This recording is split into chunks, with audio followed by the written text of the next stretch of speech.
Hello. জানো তো, রাধারানী গোবিন্দের কৃপাতে মোটামুটি প্রত্যেকটি জামা মনের মতো করতে পেরেছি।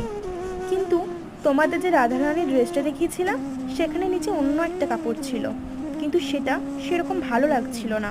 আর তাছাড়াও গোবিন্দের জন্য যে ধুতিটা বানানো হয়েছে, সেটাও মনের মতো হয়নি।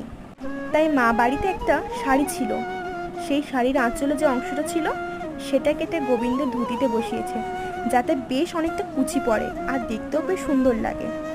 আসলে মা টুকটাক হাতের কাজ জানেন, তাই হয়তো তাড়াতাড়ি করে দিতে পারলেন। আচ্ছা, তোমরা বলো তো, আগেরটা ভালো লাগছিল না এখন চেঞ্জ করার পর বেশি ভালো লাগছে? অবশ্যই জানিও আমাকে। জানো তো, প্রথমে মা করতে পারছিলেন না ঠিকঠাক, কিন্তু মা বললেন আজকে আমি এটা করেই ছাড়বো, আর পেরিয়েও ছিলেন করতে। আসলে গোবিন্দের কৃপা থাকলে সব হয়। আর হ্যাঁ, ডিজাইনটা কেমন হয়েছে অবশ্যই জানিও আমাকে।